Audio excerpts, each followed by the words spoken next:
Hola. Dios le bendiga, mis amados. Esta es la segunda unidad de nuestras asignaturas, la cual se llama Los rollos del Qumran.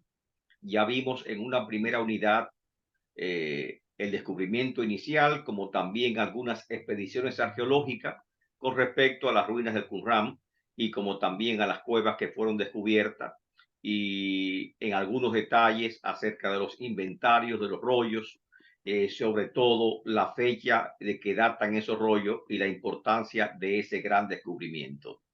En el día de hoy vamos a ver los habitantes del Qumran y específicamente vamos a tratar algunas teorías relacionadas con estos habitantes del Qumran que existen sobre lo mismo para nosotros identificar de quiénes se trata y pero sobre todo identificar cuál es el contexto histórico de estos habitantes, porque de esta forma vamos a determinar cuál es el origen de los rollos del Qumran.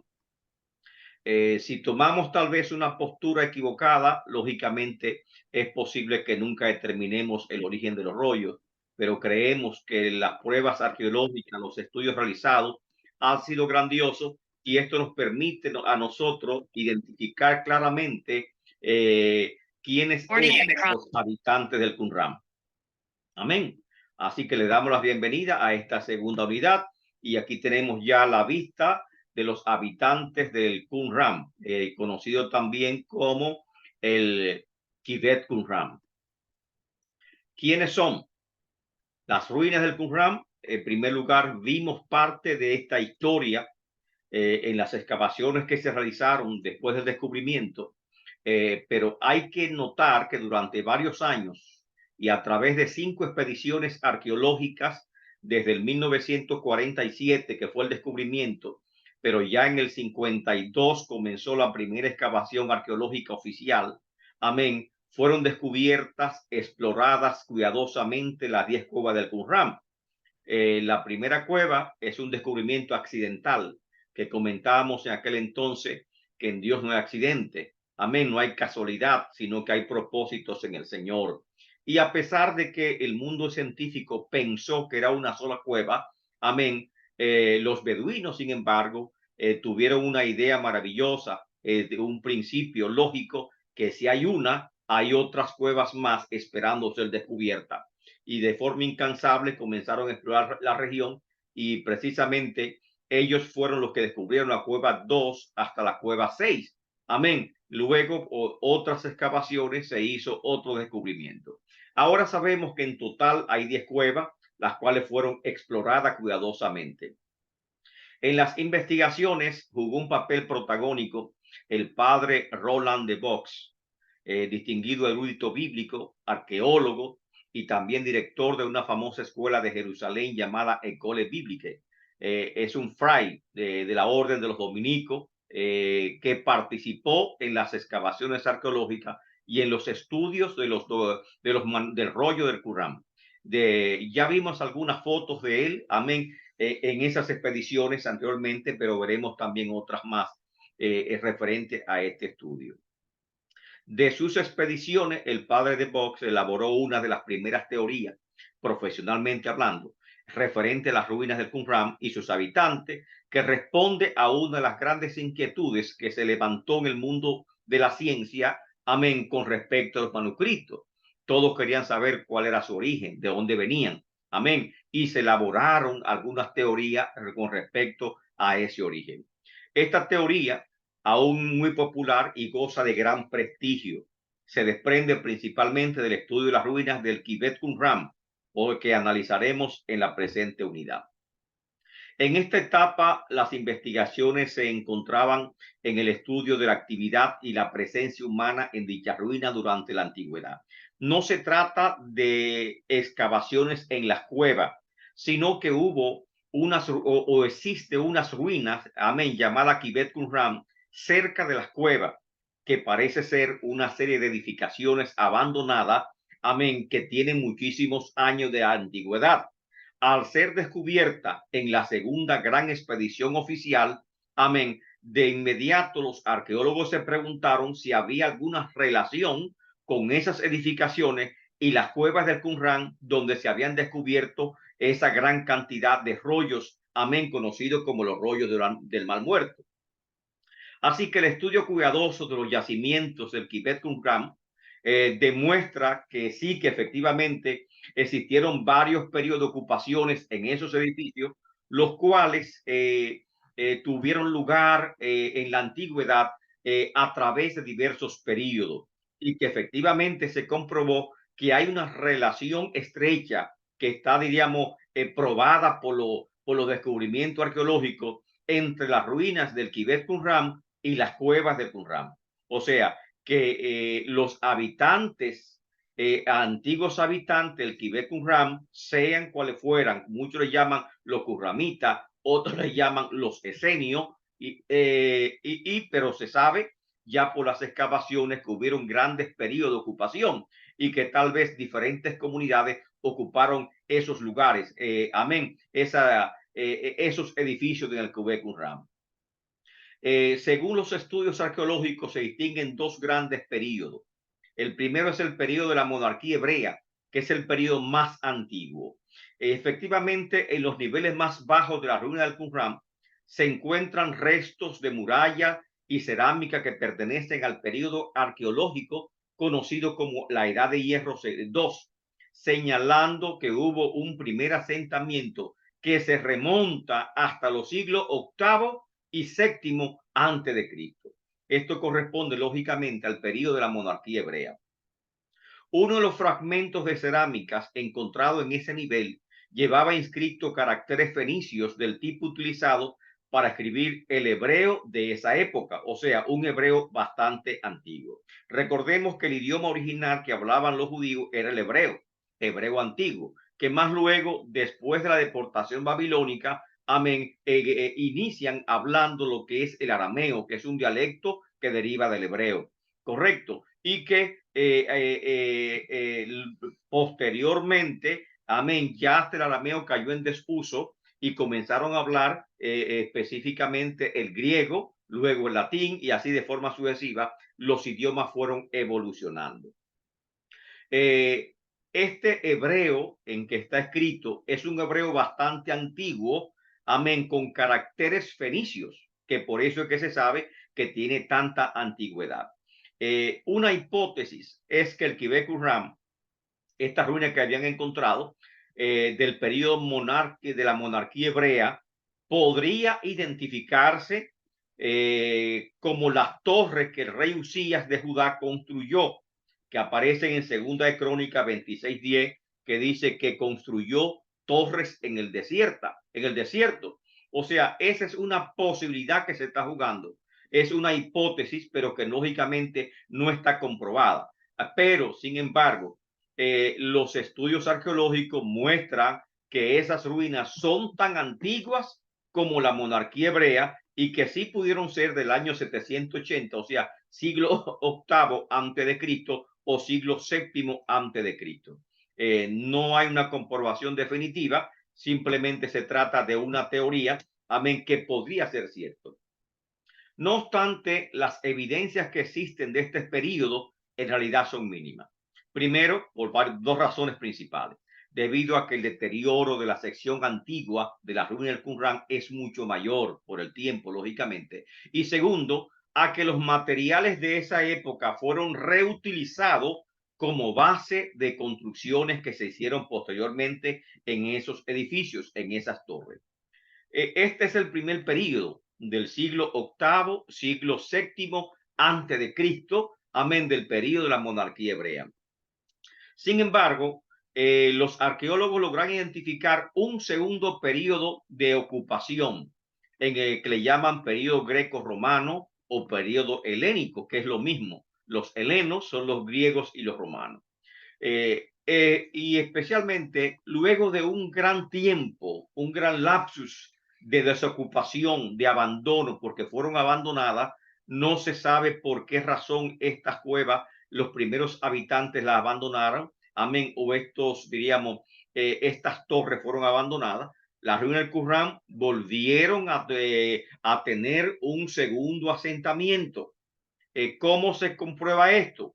por la actividad humana. La actividad humana deja rastros, amén, porque deja, por ejemplo, utensilios, deja cerámica y deja un sinnúmero de rastros que los arqueólogos dejan evidencias de construcción, amén, y los arqueólogos determinan cuál es la actividad humana en los diferentes periodos.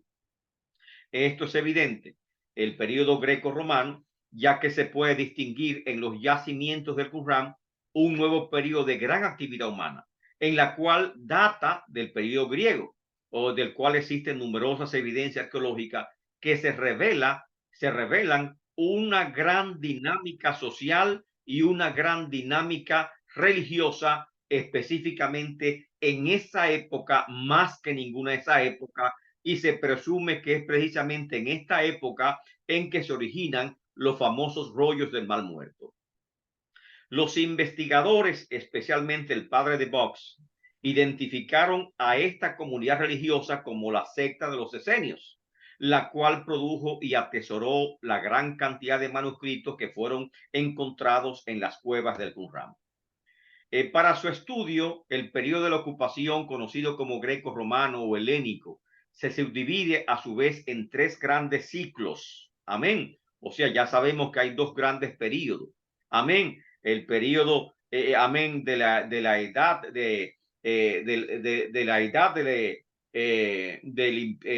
del siglo octavo y siglo séptimo. Amén. Que corresponde lógicamente a lo que es los reyes, el rey Usías principalmente, y los grandes reyes de Israel, cuando Israel, amén, se perfilaba como un imperio. Y el segundo ciclo ya es después de la deportación babilónica, por supuesto, y estamos hablando del año 134 a.C., del siglo segundo a.C., y parece que duró varios siglos estas edificaciones abandonadas y por alguna razón, amén, vuelve otra vez a ser ocupada. El periodo greco-romano, por lo tanto, como comentaba, se divide en tres grandes ciclos. Primero, el primer ciclo, que es el más fértil, el más, diríamos, fecundo, por así decirlo, data del siglo segundo antes de Cristo y se extiende hasta el año 68 después de Cristo, y se refiere a la ocupación por la comunidad religiosa que se identificó como los esenios. Luego, en el año 68 al 86, aparece otra ocupación que se convierte en una guarnición romana. Y finalmente, como diríamos, durante la Segunda Guerra Romana, que es bastante vieja, en el año 132 al 135, por muy breve periodo de tiempo, también se convierte, amén, en una ocupación de judíos insurrectos. Amén, ocuparon también esas cuevas. Ese estudio que determina lo siguiente: el primer ciclo, ocupación por la comunidad religiosa, los esenios. En este periodo de ocupación se distinguen dos etapas sucesivas. La primera, del año 134 al 37. Es un poco compleja las divisiones que se hacen, pero me gustaría que estén atentos, ¿correcto? Y si es posible que hagan un diagrama para que puedan históricamente. Amén. Estamos ahora ubicados en el periodo de ocupación greco-romano. Amén. El primer ciclo que fue ocupado por los esenios. Amén. Y esa ocupación de los esenios, que es desde el siglo segundo, 134 antes de Cristo, hasta el año 68 después de Cristo, exactamente 2 años antes de la caída de los muros de Jerusalén y la destrucción de Jerusalén por el general Tito, amén, se mantuvo activa con una presencia fuerte de esenios, diríamos, en esa comunidad. ¿Por qué tal vez no están los esenios registrados en las escrituras, en los evangelios, si ya existían? Amén. ¿Había acaso menguado su presencia? Estos temas son realmente interesantes. Victoria levantó la mano. Amén, profesor, que le bendiga. Dios te bendiga, Victoria.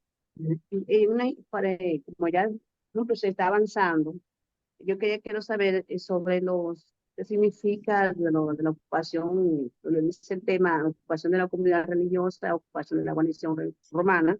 Entonces, la tercera, donde dice, antes de llegar al primer ciclo de la ocupación por la comunidad religiosa de los esenios, Correcto. dice, ocupación de judíos insurrectos, aquellos judíos insurrectos. Insurrectos son judíos que se rebelaron a Roma. Correcto. O sea, una Rebelarse. insurrección política en contra de Ajá, Roma. Ellos se refugiaron, hicieron, diríamos, en esas torres, fueron de refugio para combatir a los romanos desde esa posición. Eso fue durante la Segunda Guerra Romana, del año 132 al 135, lógicamente, prácticamente casi un siglo después de la destrucción de Jerusalén, porque los judíos no fueron exterminados, sino que existieron y muchos se quedaron en la misma región e intentaron incluso, amén, restablecer otra vez lo que es la Jerusalén. Amén. amén. Amén. Entonces, volvamos atrás para en forma de repaso. Me gustaría que nuestra mente se aclare, ¿correcto? En las ruinas del Qumran hay dos grandes periodos. El periodo de la monarquía hebrea, que es el más antiguo, y ese periodo es del siglo VIII y VII antes de Cristo. Correcto. En ese periodo no sabemos quiénes eran los habitantes de las torres del Qumran. Generalmente le llaman los qumramitas. Amén. Pero no se identifica con la secta de los esenios porque la secta de los esenios aún no había nacido. Amén. Y por lo tanto no se trata de una ocupación de los esenios en esa época tan temprana. Ahora, en el periodo greco-romano, que conocemos nosotros como el periodo intertestamentario, específicamente durante el imperio griego, se conoce como se llama el periodo greco-romano, porque estaban los griegos, luego llegó el imperio romano, y a esa cultura se le llamó cultura helénica, y esa cultura helénica en ese momento los ocupantes del Qumran sí son los esenios, porque específicamente es en ese tiempo que se forma esa comunidad, que se forma esa secta conocida como los esenios. Ahora, esa ocupación de la comunidad del Qumran en esa fecha se divide en tres ciclos. ¿Cuáles son? Uno, la ocupación por la comunidad religiosa probablemente dicha, que son los esenios. Los esenios ocuparon esas cuevas, esas ruinas desde el siglo segundo antes de Cristo hasta el año 68. Amén.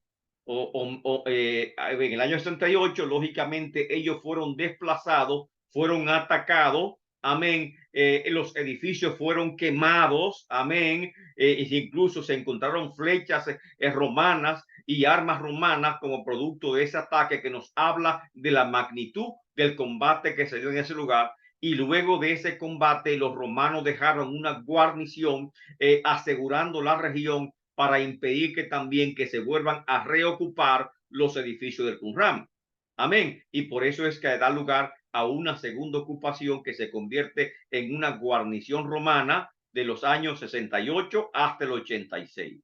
Y finalmente, como un abortivo, amén, como corresponde también a la época del Imperio Romano, hubo una insurrección, judíos que se rebelaron contra Roma y se refugiaron en esa región, amén, en los años 132 y 135. Ahora, lo básico, ¿cuál es? El primer ciclo. El primer ciclo de ocupación, la primera etapa de gran actividad humana de los años 134, que es que se forma la secta de los esenios, hasta el año 37, que los edificios son destruidos a causa de un gran terremoto. Durante toda esa época estuvo ocupada por los esenios. Amén. Una época de gran actividad humana en la cual tuvo lugar una obra significativa de reconstrucción física, de construcción física de los edificios del Qumran. En esta etapa comenzó posiblemente durante el reinado de Juan Hircano, el reconocido monarca Asmoneo y el sumo sacerdote judío, en el año 134 al año 104 antes de Cristo. En esa época se construyeron nuevas secciones. Amén. ¿Cuáles se construyeron? de los edificios antiguos, se arreglaron, embellecieron las edificaciones anteriores. Además, el sistema interno de movimiento y almacenamiento de las aguas fue notablemente mejorada y fue construido un importante acueducto que traía el agua desde las montañas. Todas estas construcciones que fueron necesarias debido al crecimiento que tuvo la secta en ese periodo, porque ese periodo nace la secta, pero también la secta se crece grandemente, amén, debido a que atraía a multitudes hacia ella. No obstante, según las evidencias de las excavaciones arqueológicas, esta etapa termina abruptamente, repentinamente. Posiblemente finalizó con el terremoto e incendio del año 37 a.C., el cual es confirmado por escritores como Josefo, un gran historiador judío. Después de esto, entra una segunda etapa también de los esenios. Después de la muerte de Herodes, amén, Herodes el Grande, en el año 4 después de Cristo, que es la fecha precisa que narra el Evangelio de Lucas como el nacimiento de Cristo. En esa fecha, otro grupo de esenios regresó al lugar y reconstruyó los edificios, constituyendo de esta forma una segunda etapa de ocupación de los esenios. Y esta terminó en el año 68 por un ataque del ejército romano, debido lógicamente a las revueltas de los judíos en contra del Imperio Romano. Esta etapa fue también de gran actividad sectaria, tal vez la mayor debido a las condiciones políticas y religiosas en Jerusalén, que estaban bien candentes. Por lo tanto, este periodo de ocupación fue bastante fértil en cuanto a la producción de los documentos, de los rollos y las vasijas que posteriormente fueron depositadas en el Qumran como una medida de asegurar sus tesoros en vista de un inminente ataque del Imperio Romano. Amén. Ellos lo que hicieron fue que se prepararon para ese ataque de antemano y tomaron sus rollos, sus grandes tesoros, sus grandes bibliotecas y la escondieron. Amén. Primero construyeron las vasijas y la escondieron, amén, en la cueva del Qumran para luego poder regresar a buscarla.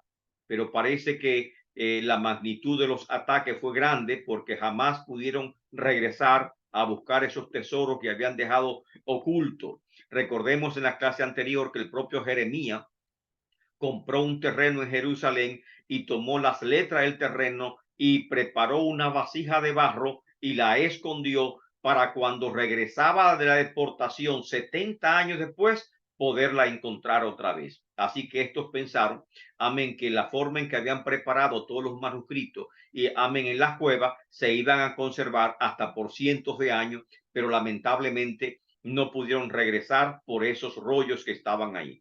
Decíamos lamentablemente para ellos, pero gracias para nosotros porque dejaron evidencias históricas que han comprobado la veracidad de las escrituras y han confirmado, amén, las escrituras hebreas del Antiguo Testamento, despejando muchas lagunas de interpretaciones que teníamos, aclarando, amén, lo que es esta comunidad de los esenios, que teníamos poca información de esta secta religiosa, amén, y sobre todo nos ayuda a entender las condiciones sociales y políticas de los judíos en el tiempo de Cristo.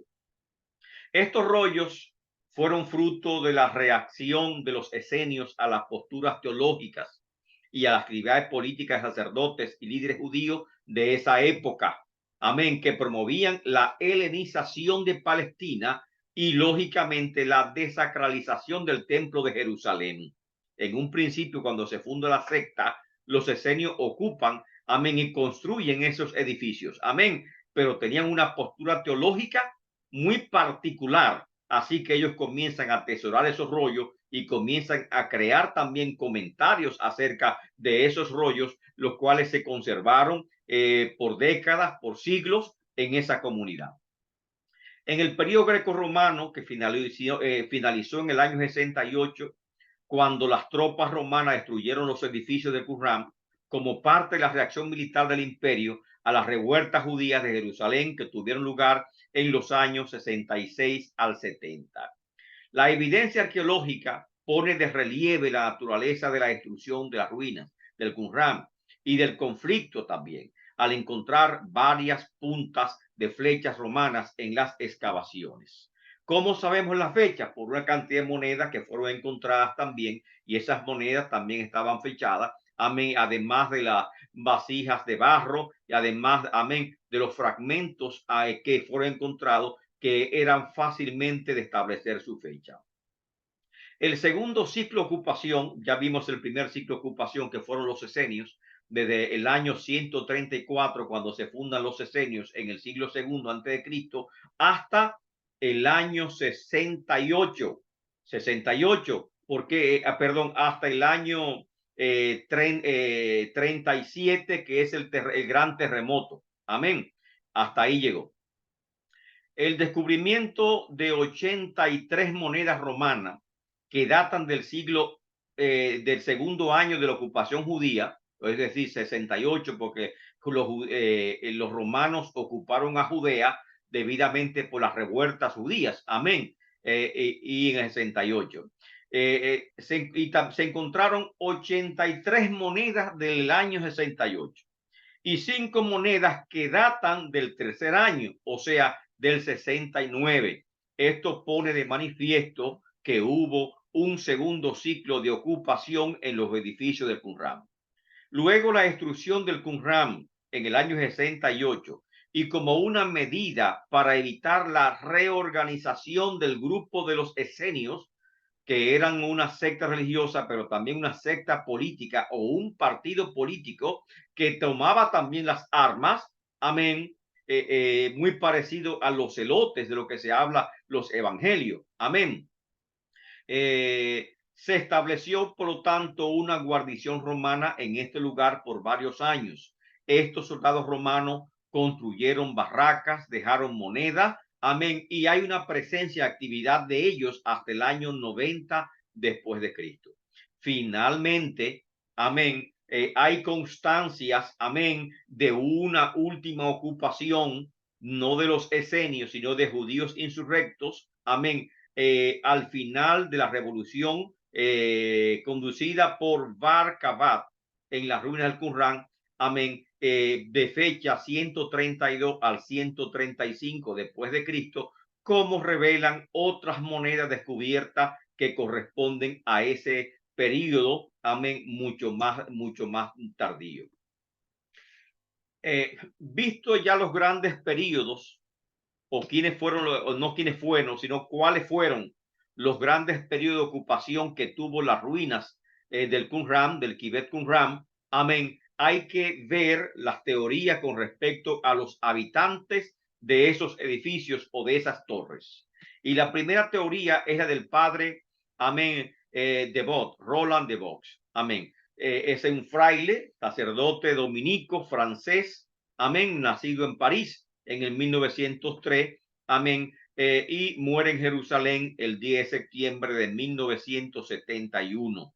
Fue arqueólogo e historiador que dirigió el equipo católico que inicialmente trabajó con los rollos mal muertos. Era director de la Escuela Bíblica de Jerusalén, École Biblique, y estaba encargado de supervisar las investigaciones sobre los manuscritos. Su equipo excavó el sitio antiguo del Kibbutz Qumran en el 1951 hasta el 1956, así como varias cuevas al noroeste del Mar Muerto. Y este es el sacerdote que también es arqueólogo e historiador, amén, que trabajó en las investigaciones no específicamente los rollos del Mar Muerto, sino más bien de las ruinas del Qumran. ¿Cuál fue la teoría del padre de Vaux? Amén. De acuerdo a la teoría del padre Roland de Vaux, las estructuras descubiertas del Qumran, según las pruebas arqueológicas, se usaron exclusivamente para las actividades comunitarias de la secta, y las mismas en lo absoluto no fueron usadas como viviendas. Amén. Viviendas familiares. Amén. Los moradores esenios posiblemente vivían en los campamentos o tiendas de campaña, incluso pudieron haber vivido en cuevas en la cercanía de las instalaciones, amén, del Qumran. según parece indicar las excavaciones. O sea, no habían estructuras propias para una vivienda familiar, sino que parecían actividades, amén, para una comunidad, amén, que acudía a ella para sus actividades religiosas. Evidencia de esto lo constituyen varios cementerios encontrados en la cercanía de la ruina del Qumran. En efecto, se descubrió un cementerio mayor al este de los edificios que contiene como 1000 tumbas dispuestas en 3 filas de manera ordenada. Luego encontraron otras 26 tumbas, amén, que estaban puestas al azar en el dicho cementerio, de hombres enterrados en forma paralela de norte a sur. Amén. Y en otra sección explorada, incluso se encontraron lo que parece ser varios cementerios secundarios, lo que indica, lógicamente, una gran actividad humana y lo que indica el crecimiento extraordinario que tuvieron los esenios durante toda esa época. Incluso hay tumbas de mujeres y de niños encontradas. En una tumba singular se encontraron los restos de una mujer y en las extensiones adicionales de los cementerios también se encontraron restos de varias mujeres e incluso de niños. ¿Será esto entonces que contradice lo que pensamos de los esenios, que eran personas célibes, amén, que habían renunciado, diríamos, a la vida matrimonial? ¿De qué se trata? En conclusión, el número de tumbas y aún los restos de mujeres y niños en Qumran pone 3 cosas de manifiesto. La primera, el crecimiento y la importancia del desarrollo de los esenios, una importante comunidad religiosa que ocupó el Qumran en 3 diferentes periodos, como ya lo vimos. Segundo, que definitivamente los esenios son los que produjeron y conservaron la gran cantidad de manuscritos que encontraron en las cuevas del Mar Muerto. Y tercero, dicho descubrimiento, por otro lado, son una clara indicación de que en la comunidad religiosa habían mujeres y niños, aunque no se puede determinar con precisión si estos o estas eran parte de la comunidad, amén, o que simplemente, como algunos han dicho, eran simplemente visitantes de los esenios o algunos familiares de los esenios, amén, que la muerte les sorprendió estando en esos lugares. Otras teorías con respecto a las ruinas se han levantado, aparte de que las ruinas fueron construidas por los esenios y que los esenios fue la comunidad que ocupó el Qumran. ¿Cuál es teoría? Una, que los edificios del Qumran nunca fueron ocupados por los esenios, dicen una teoría, sino que desde un principio fue una base militar judía. Sin embargo, estas ruinas no están físicamente preparadas como un bastión militar conforme a las excavaciones que se han realizado en la misma. La segunda teoría dice que el lugar era primordialmente una villa de verano con magníficas instalaciones para banquete de alguna persona acaudalada de Jerusalén. Esto es poco probable debido a su cercanía a Jericó, una ciudad muy acomodada y muy importante.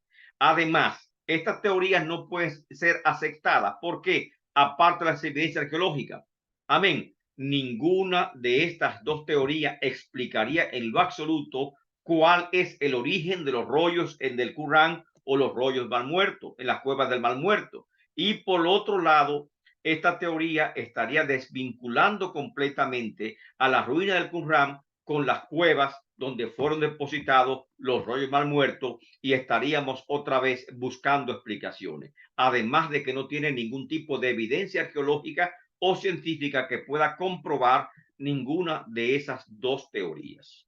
Amén. Hasta ahora, ¿qué me han entendido? ¿Hay alguna pregunta con respecto a estas secciones que hemos visto? Maestro, yo quiero aportar algo. Dígame, señor. Según en las clases que vi en la licenciatura,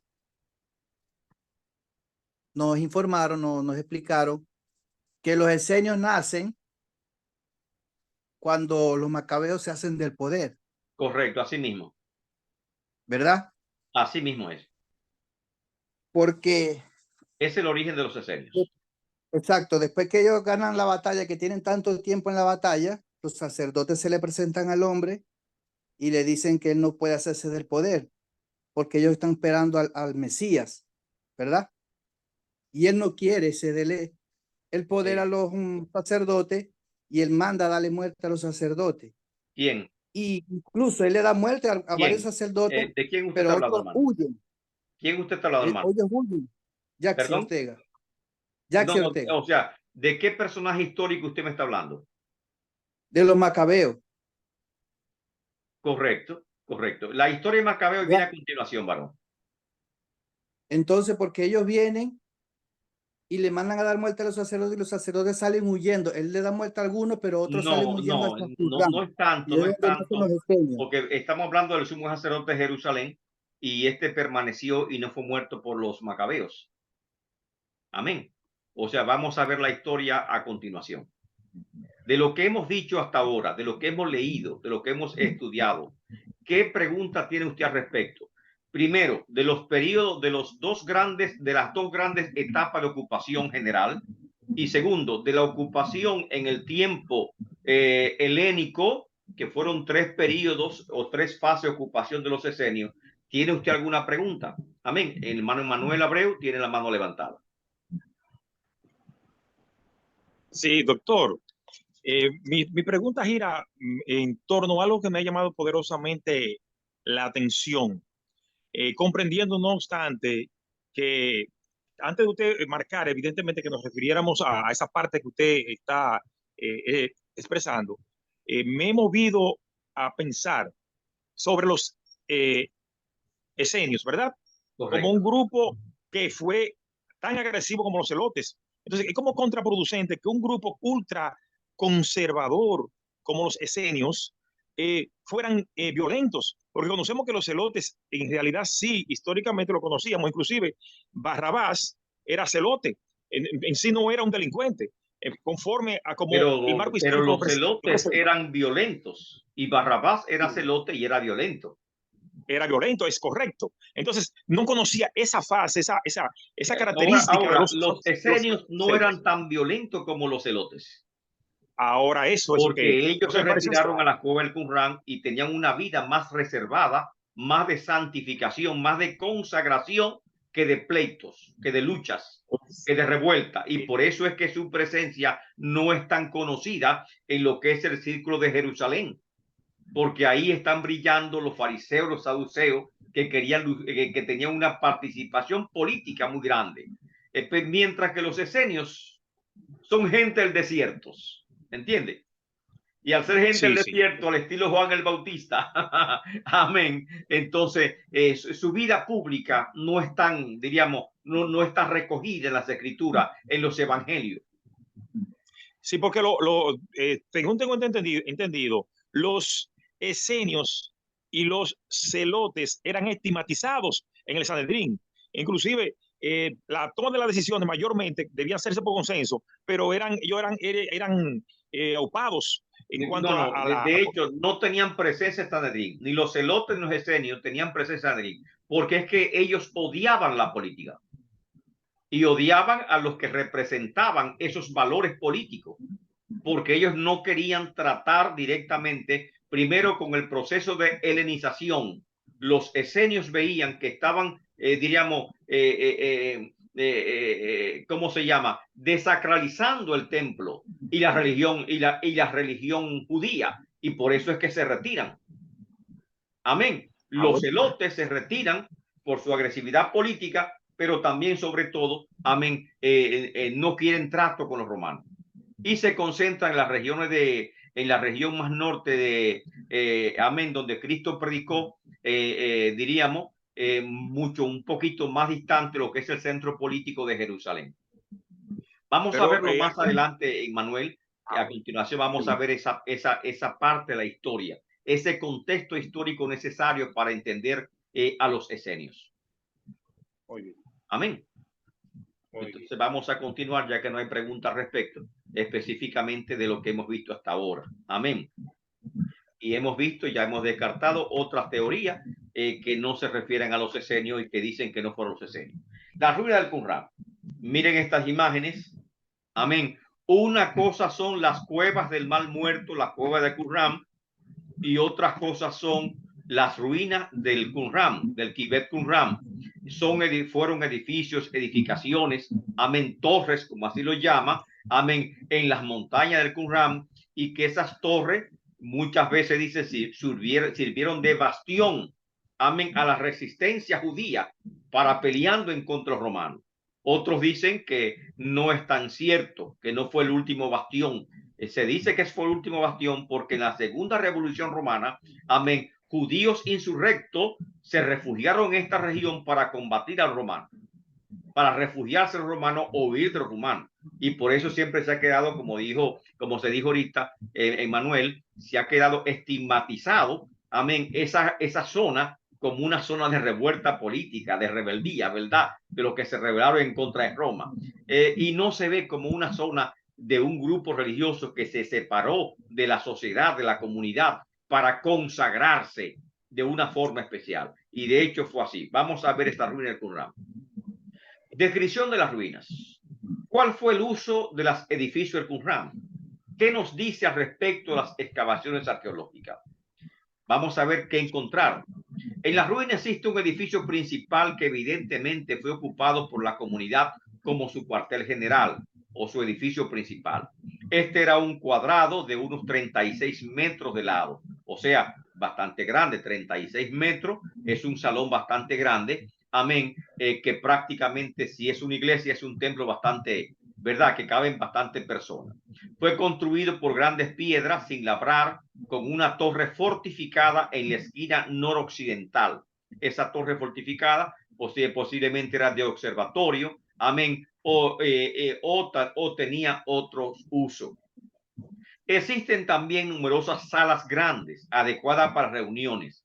Por eso es que se afirman los arqueólogos que no pudo ser en lo absoluto viviendas familiares, porque todo indica que parecen como un edificio de una comunidad, amén, comunal, comunitario, por así decirlo. La sala más grande, excavada hasta el momento, está al sur del edificio principal. Parece que sirvió como refectorio, o sea, sala principal de eventos, un gran salón de eventos. Al lado de esta sala se encuentra una habitación pequeña que contiene alrededor de 1.700 recipientes de cerámica de todas las variedades para el uso de cocina y en la mesa. Amén. Resulta de los más probables que los recipientes que contenían los rollos fueron también elaborados, amén, en este lugar según las evidencias encontradas. Fueron especialmente construidos acá. Se encontró también un lugar que llaman como scriptorium, amén, según las evidencias arqueológicas, no solo las vasijas, sino también algunos rollos encontrados en la cueva pudieron producirse en este edificio, puesto que hay una habitación en la parte de la zona suboccidental del edificio que estaba convenientemente amueblado como una sala de escritura o un scriptorium. Esta sala tenía una larga mesa de yeso colocada sobre un marco de ladrillo adecuada para su uso como escritorio. También fueron encontrados dos tinteros, un tintero de arcilla y otro de bronce, y uno de ellos tenía aún resto de carbón adherido en su interior. En la sala también habían dos lavatorios de yeso, cuyo uso es muy parecido como las piletas en los que los escribanos realizaban el ritual de lavarse las manos cada vez que tenían que escribir el nombre de Dios. El profesor O'Reilly fue la persona que difundió la explicación de esta sala como escritorium a finales del año 1954, dando a conocer los resultados de las excavaciones arqueológicas en las cuevas del Qumran. Pero también hubieron otros descubrimientos. En la ruina del Qumran fueron encontrados molinos de harina, cubos de almacenamiento, hornos de cocina, hornos para fundir y talleres de instrumentos. A la luz de estos descubrimientos resulta evidente que la comunidad tenía su propio centro en este lugar y pretendía ser lo más autosuficiente posible para no depender del exterior. Ahora, en cuanto al suministro de agua, es algo muy a considerar. Tenía una de las características más sorprendentes de toda la zona, es la sofisticada organización del suministro de agua. El agua era traída desde la montaña por medio de un canal construido con gran destreza y con gran ingeniería, que recorría al oeste y al sur del edificio y desaguaba en una serie de cisternas, las cuales eran empleadas en el uso ordinario de beber y lavar.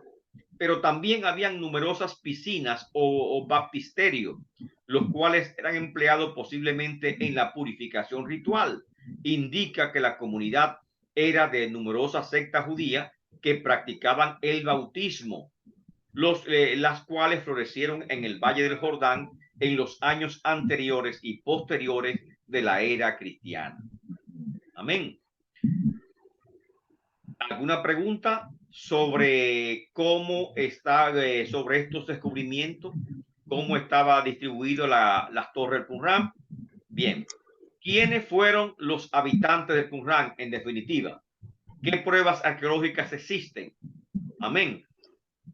Una de las primeras personas en relacionar a la comunidad que vivió en el Qumran fue el doctor Sukenit.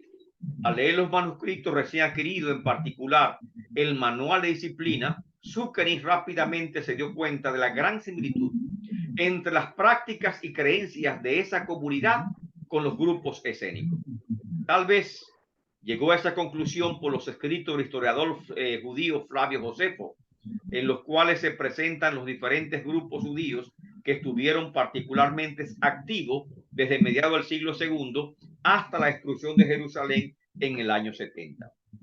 También Plinio el Viejo, escritor romano del siglo I y cartógrafo, hace referencia a la secta de los esenios y explica incluso que dicha gente vivía en la orilla occidental del Mar Muerto por encima de Engandi, que actualmente se encuentra a unos 30 kilómetros del Kibbutz Qumran. La teoría básica que relaciona a los moradores de Qumran con los antiguos esenios tiene como base las siguientes pruebas. Número 1, su ubicación geográfica. Las referencias antiguas, especialmente las de Plinio el Viejo, quien era un geógrafo romano, señalan que este es el lugar donde estaban instaladas las instalaciones físicas de la comunidad antigua de los esenios. Número 2, las costumbres y creencias. La descripción que se hace de los esenios, especialmente la del historiador Flavio Josefo, coinciden grandemente con el manual de disciplina encontrado en la cueva del Qumran y los cementerios y otros escritos de lectura crítica de los manuscritos dan evidencia, amén, que las costumbres y las creencias, amén, de los habitantes del Qumran coincide grandemente con la secta judía conocida como los esenios. De acuerdo con Plinio el Viejo, existió una población, digo Plinio el Viejo porque hay un Plinio el Joven, amén. Existió una población esenia aislada, óigase la palabra, aislada, muy cercana del Mar Muerto, que no tenía mujeres, habían renunciado a los placeres sexuales, no tenían dinero, y le acompañaban únicamente las palmeras, según la descripción de Plinio el Viejo, que estos recibían refugiados de diversos lugares, los cuales se unían al grupo de los esenios. Del estudio del manual de disciplina, que es el segundo argumento de base para relacionarlos a los esenios con los ocupantes de la ruina del Qumran, este rollo particularmente revela una serie de prácticas y creencias que son asombrosamente similares a la descripción que hace los historiadores de los esenios. Ejemplos: los procesos de iniciación a la secta, que incluía un tiempo de prueba para probar el carácter de las personas. Aparte de ese tiempo de prueba, podía ser hasta 2 años de prueba antes de ser aceptado como un esenio. Segundo, las ceremonias de aceptación de nuevos miembros en la comunidad también eran muy parecidas. Tercero, algunas creencias teológicas características, como su marcada tendencia a la predeterminación o predeterminista del mundo, que el futuro estaba muy bien decidido y estaba fijo por Dios. Eso se llama predeterminismo. Esta creencia predeterminista es una señal particular de los esenios. 4. Algunas costumbres, ideologías características que le identifican. Rechazaban el uso del aceite en el cuerpo, la forma de preparar los alimentos, el rechazo a escupir, incluso estaba castigado escupir. Las reglas básicas eran estrictas. Amén. Estas reglas regían la comunidad, las cuales se castigaban hasta con expulsión. Usar el nombre de Dios en vano, informar o quejarse en contra de la secta, porque una secta, amén, que se mantenía oculta en los desiertos, amén, esto equivaldría a la expulsión inmediata. Esas eran las penas más severas, el castigo más severo era la expulsión. O sea, si había sido secta violenta, estuviese, por ejemplo, la muerte. Los judíos, que supuestamente eran muy religiosos, entre sus normas tenían establecido la muerte. Amén. Lapidación y un sinnúmero de tipos de muerte que tenían ellos establecidos. Los esenios no tenían pena de muerte establecida para aquel que violaba su código de disciplina. Por lo tanto, no eran tan agresivos como tal vez uno pudiese pensar.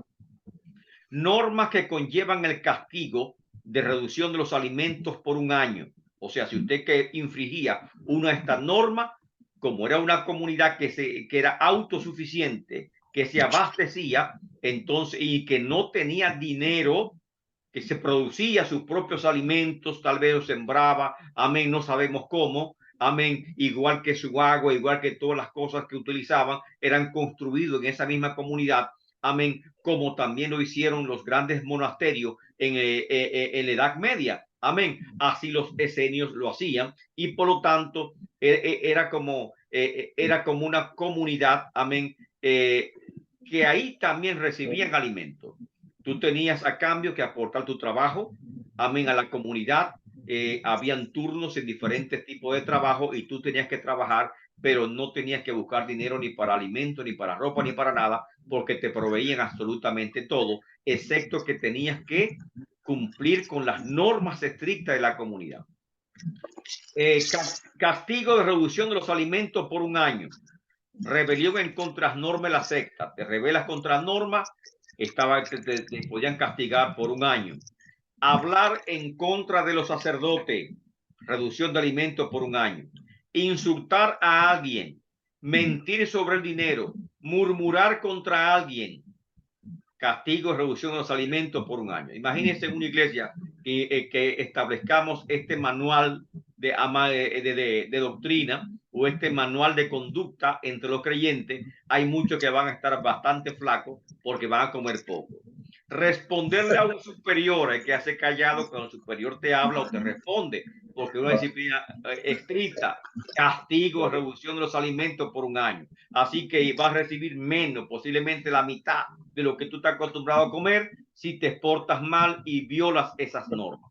Otras, por ejemplo, tenían castigo de reducción de alimentos por un mes, por ejemplo. Quedarte dormido en una asamblea. Imagínense que el que se queda dormido cabecea en la iglesia, castigo por un mes, con menos alimento. Faltar a una votación, escupir en una asamblea, eso sí es peligroso. Exponer los genitales, generalmente recuerden que no se usaban pantaloncillos, solamente los sacerdotes usaban pantaloncillos y que fácilmente tal vez al subirse a una parte o mover las piernas podían exhibir los genitales, no intencionalmente. Amén. Y esto era castigado por, lógicamente, reducción de los alimentos por un mes. Reírse en voz alta, que esto entendían que es falta de respeto, también llevaba un castigo. Otras tenían como castigo reducción de alimentos por 10 días, interrumpir a otro mientras el otro hablaba, faltar sin razón por 3 días o gesticular con la mano izquierda mientras habla. Bueno, ahí los dominicanos quedamos castigados por siempre, porque siempre estamos hablando con las manos, ¿verdad que sí? Amén. Y mucha gente que le gusta mucho gesticular, ahí también tendría mal. Esto es con respecto a esto. Amén. A la identidad, a las pruebas al análisis, amén, del manual de conducta que se encontró en las cuevas del Qumran, que describe la conducta de los habitantes del Qumran y que tienen gran parecido con los esenios. Ahora, ¿qué nos dice la historia al respecto? El tiempo está bien, el tiempo está bien. De acuerdo con Flavio Josefo, historiador judío, los 4 grupos principales de judíos desde el primer siglo antes de Cristo hasta mediados del primer siglo después de Cristo fueron 4 grupos: los esenios, los saduceos, los fariseos y los zelotes. Los esenios se encuentran en la cercanía de Jerusalén por el desierto, en las orillas del Mar Muerto. Los saduceos se concentraron mayormente en Jerusalén, dominando la política de ese gran centro religioso. Los fariseos habitaron generalmente en la región de Galilea, alejado de Jerusalén, eran más consagrados. Amén. Y los celotes se concentraron también en Galilea por razones políticas, porque era la región donde la presencia de la opresión romana era mucho mayor y ellos eran combatientes de los romanos. Estos eran partidos políticos, pero más que todo eran grupos sectarios organizados que regulaban estrictamente el ingreso de nuevos miembros. Fíjese, esto es como un paréntesis, cuando nace el cristianismo, los judíos interpretan como el nacimiento de una secta judía. Amén. No lo ven como una religión separada. Y el Imperio Romano también lo interpreta como una secta judía, y por esa razón la iglesia cristiana no fue perseguida por el Imperio Romano, sino hasta después, amén, de la destrucción de Jerusalén, es que se dan cuenta que no es simplemente una secta judía, sino que es una religión completamente distinta, y la tratan, por lo tanto, con mayor dureza, y ahí es que se levantan las grandes persecuciones en contra del imperio.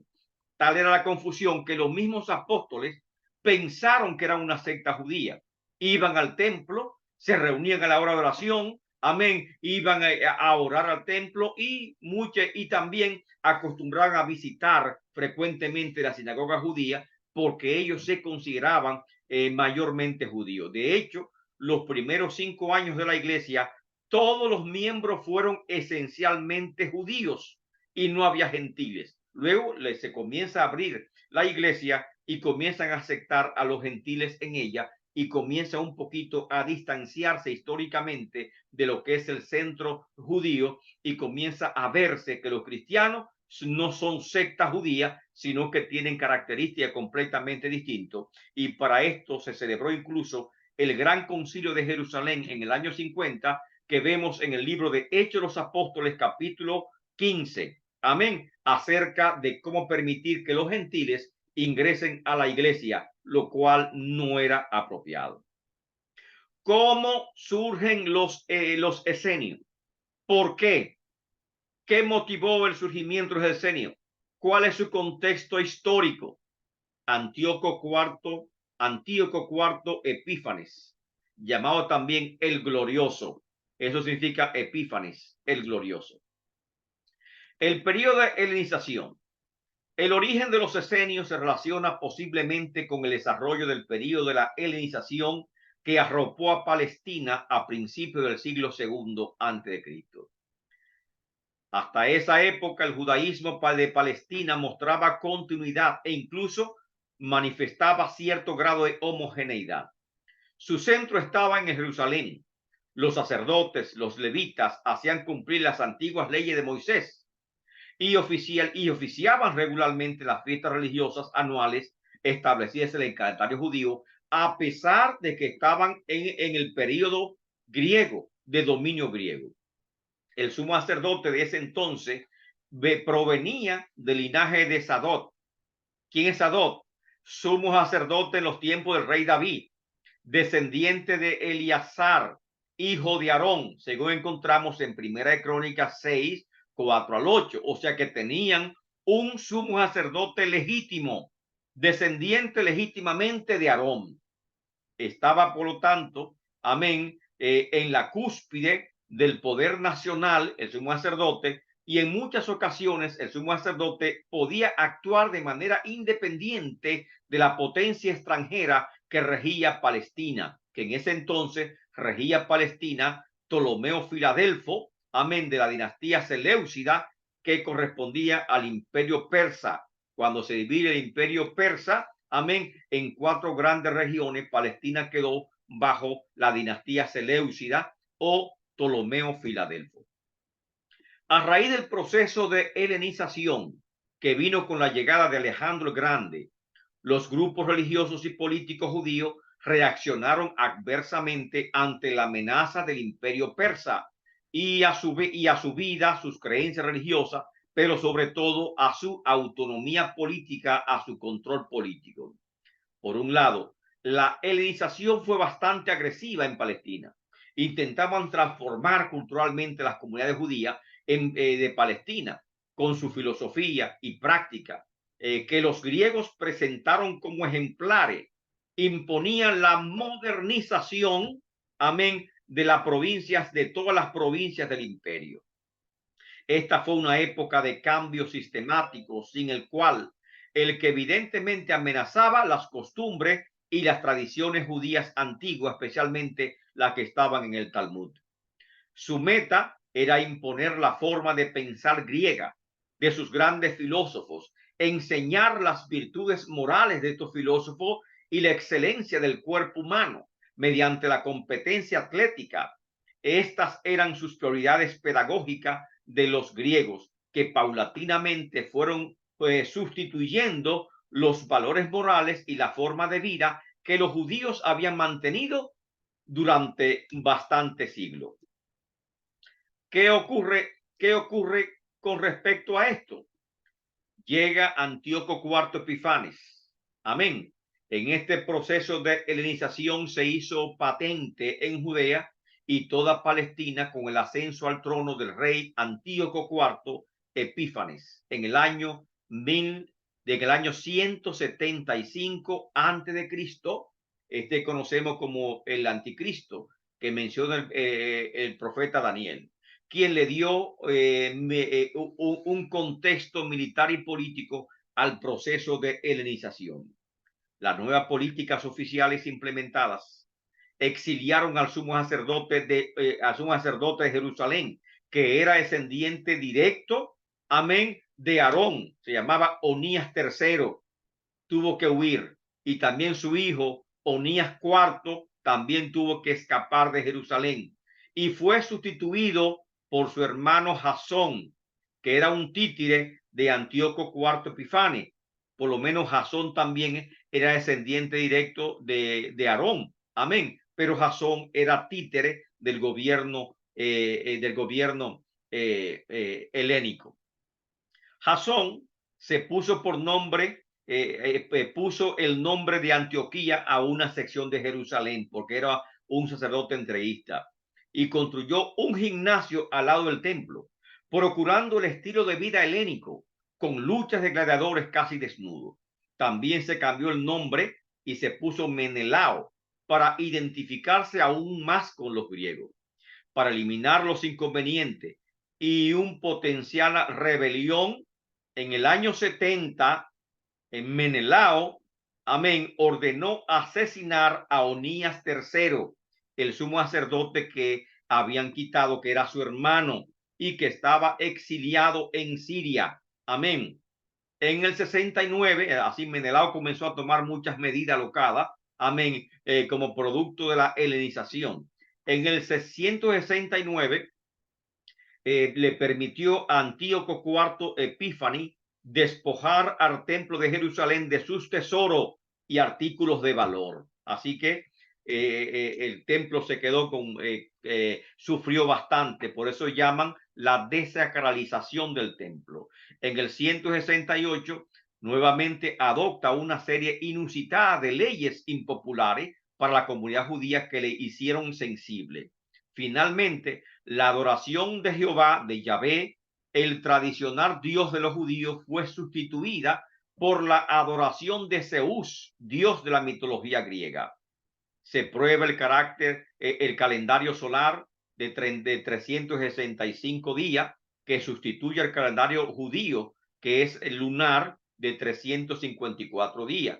En este nuevo calendario se celebra el cumpleaños de Antíoco IV, que se llama a sí mismo Epífanes, el glorioso, o manifestación divina en la tierra. Las nuevas leyes de Jasón, amén, se implementaron vigorosamente en toda Palestina.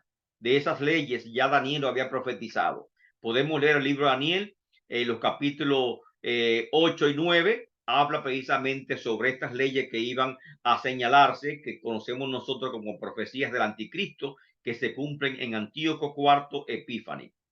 La influencia griega palestina aumentó grandemente, pero junto con la influencia o el ataque, amén, helénico a Palestina, también se incrementó la resistencia judía en contra de ella, amén, y comenzó a organizarse. De aquí surgen los primeros grupos. ¿Cómo surgen? Primero, la reacción fue que un grupo de judíos decidió abandonar el país. De estos que abandonaron el país, unos, amén, organizaron grupos de apoyos, amén, muchas familias judías comenzaron a apoyar, amén, desde sus naciones financieramente y dar ayuda a los grupos judíos que estaban luchando en Palestina. Otros formaron grupos de resistencia militares con el propósito de frenar la helenización, los cuales no resistían lo que estaban haciendo con el templo del Señor. Estos grupos de resistencia política estaban estrechamente relacionados con el surgimiento de los 4 grandes sectas del partido judío, que son los esenios, los fariseos, los saduceos y los celotes. Así que cuando leamos en la Biblia fariseos, saduceos o celotes, no leemos esenios, amén, tenemos que darnos cuenta, lógicamente, cuál es el origen de estos grupos. Lo vemos como, leemos así, sabemos que son grupos religiosos, pero también nacieron como grupos de oposición a lo que es el proceso de modernización o de helenización, amén, de Palestina, y por lo tanto también eran grupos, amén, militares, muchos de ellos. Aquí surge lo que se llama la rebelión de los macabeos, que me estaban hablando ahorita de esta rebelión de los macabeos. ¿Cuál es su historia? Otros grupos que permanecieron en Jerusalén se levantaron y se organizaron como grupos de resistencia a lo que es el proceso de helenización. Entre ellos estaba un sacerdote de nombre Matatías y sus hijos, que fueron conocidos luego como los macabeos. En efecto, en Modeín, una comunidad judía, una familia piadosa, decidió hacerle freno a lo que es la helenización, para preservar de esta forma las costumbres judías y su creencia.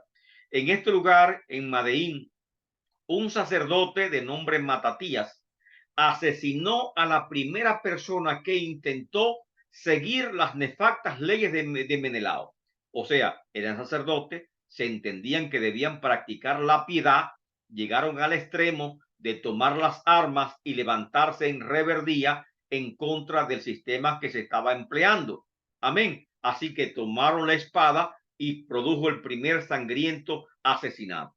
Matatías, junto con sus hijos, después de este hecho sangriento, se fueron a la clandestinidad y organizaron un movimiento armado de resistencia y de rechazo a las políticas de Grecia. Amén. Que se llamó entonces a la helenización. Este movimiento se fueron uniendo miles de personas y paulatinamente fue ganando adeptos y fue ganando espacio político, espacio militar, y con el tiempo llegó a superar incluso a los ejércitos seleucidas, los griegos, y también vencerlo. Tras el triunfo de los macabeos en el año 164, estos llegaron a Jerusalén y pusieron fin a lo que llamaron la desacralización del templo. Amén. Que también nos habla el profeta Daniel, amén, el tiempo en que se volvería a establecer el continuo sacrificio y que se purificaría el templo. No obstante, Menelao, el sumo sacerdote que existía en Jerusalén, se mantuvo como sumo sacerdote en Jerusalén, aunque las políticas de helenización fueron frenadas por los movimientos de los macabeos. ¿Qué ocurrió después? A la muerte de Antíoco IV Epífanes, le sucedió en el poder su hijo Antíoco V, que se llamó Eúpator. Eso fue en el 164 hasta el 162, gobernó apenas 2 años. Este dio libertad al pueblo judío de practicar su religión y su costumbre, apenas 2 años, porque ahí se levanta Roma como un imperio naciente. Tras el fallecimiento de Menelao, que era el sumo sacerdote en esa época, que falleció en el año 162, los Seleucidas instaron a Eliaquín, cuyo nombre griego es Elsimo, como sumo sacerdote en Jerusalén con el fin de mantener el control político y religioso de Palestina. Para este tiempo, los hasídicos, una comunidad ultra ortodoxa de judíos, los cuales se habían organizado, enviaron una comunicación de paz a Alcimus como unas 70 personas. Estos le dieron cita en Jerusalén, pero cuando llegaron a Jerusalén, el sumo sacerdote Alcimus los asesinó, los masacró inmisericordiamente, y ahí comienza otra época de grandes convulsiones políticas, porque el sumo sacerdote tenía una participación política y tomaban medidas bastante sangrientas, como también el anterior. Ahora, ¿cuándo se fundan la secta de los esenios? Y ahí vemos a un esenio, un esenio característico, porque aún existen algunos de ellos y hay comunidades escénicas que todavía prevalecen. ¿Cuándo se funda la secta de los esenios? Fíjese, se funda con un personaje llamado el Maestro de Justicia. Después de la muerte de Alcimus en el año 159, surge una figura clave llamada Maestro de Justicia. Primero, las oficinas del sumo sacerdote se vio involucrado en una serie de cambios, de escándalos, de conflictos políticos, aparentemente entre los años del 159 al 152. Y en esta época, en esa fecha del 159 al 152, no se registra el nombre de ningún sumo sacerdote y aparentemente no hubo sumo sacerdote. Pero sin embargo, las actividades demuestran que sí había un sumo sacerdote. Había una laguna histórica que no podíamos llenar. Esta laguna comienza a llenarse con los manuscritos de la cueva del Qumran. Revela que durante este periodo que transcurre desde la muerte de Alcimus en el 159 hasta que Jonatán Macabeo, que en el año 152 se estableció como sumo sacerdote en Jerusalén, estaba en Jerusalén como sumo sacerdote el Maestro de Justicia. El Maestro de Justicia, era descendiente legítimo de Sadok, y por lo tanto de Aarón, y por ello reclamó el título de sumo sacerdote y sirvió oficialmente en el templo, aunque en el tiempo en el tiempo parece que el Maestro de Justicia sufrió la misma suerte que Onías III, que fue exiliado a Siria, y que su hijo Onías IV, que se vio precisado a exiliarse en Egipto. Con el triunfo de los macabeos, Jonatán Macabeo sustituyó al Maestro Justicia y lo despojó de su cargo oficial. El Maestro Justicia huyó de Jerusalén, se refugió temporalmente en Siria. Estando en Damasco, capital de Siria, organiza grupos de apoyo en la ciudad de Palestina y también entre los judíos de la diáspora. El Maestro Justicia entendía que Jonatán Macabeo era un usurpador y su percepción de su sacerdote eterno lo relacionaba con el liderazgo religioso judío de forma permanente, único y legítimo. El Maestro Justicia, sin embargo, confrontó varias dificultades que impedían su regreso a Jerusalén después que tuvo que huir de allá. Primero, habían grupos de exiliados que no querían regresar a Jerusalén. Segundo, habían otros grupos, habían perdido la esperanza de instaurar las instituciones nacionales otra vez en Jerusalén. Y tercero, Jonathan Macabeo, que estaba en Jerusalén, no iba a permitir por ninguna circunstancia que el maestro rey de justicia regresara a Jerusalén. No obstante, el maestro de justicia persuadió a varios grupos judíos para que lo acompañaran en su regreso a Jerusalén. Y en el proceso, otros grupos piadosos se unieron a él, formándose de este modo la secta de los esenios. Y así se forman los esenios. De esta forma, con las acciones del maestro de justicia, se formó la organización religiosa más grande de la época, los esenios, el nombre griego esenoi, que se traduce como hacedores, creadores, cuyo nombre se relaciona con los conceptos de piedad, santidad, debido al estilo de vida que llevó esta secta religiosa. Luego de la fundación de los esenios, el maestro de justicia organizó una comunidad piadosa en Qumran, en las orillas del Mar Muerto, basado en su particular visión de los textos bíblicos. El maestro de justicia también fue movido por sus lecturas de Isaías 43, que según él, la preparación del camino del Señor en el desierto no alude a ningún proceso o trabajo de transformación física de la región, sino que significa la separación y la consagración de los creyentes de la secta para buscar el camino de la verdad. Entonces comienza el primer momento de la formación de la comunidad, que implica un proceso de construcción, de organización y de ocupación, el cual fue relativamente breve, según lo señala el padre Amén de Vox. La comunidad del Qumran, como ya hemos visto, se inicia aproximadamente en el año 140 a.C. con el maestro justicia y se extiende hasta el año 68 después de Cristo, en varios periodos sucesivos de ocupación que ya hemos visto comenzando esta unidad. Así que los descubrimientos de los rollos del Mar Muerto son sin lugar a duda la contribución más grande jamás encontrada, que nos ayuda enormemente en la interpretación de las costumbres, de la teología y la historia de la comunidad hebrea del periodo intertestamentario, especialmente de los esenios, la secta religiosa que produjo, atesoró y formó los rollos del Mar Muerto. Por otro lado, estos textos nos ayudan en nuestra interpretación del Antiguo Testamento, incluso nos ayudan a entender el contexto del ministerio profético de Jesús de Nazaret. Amén. ¿Preguntas? Amén. ¿Están conmigo? Amén, estamos aquí, maestro. Por aquí Amén, estamos. profe, amén.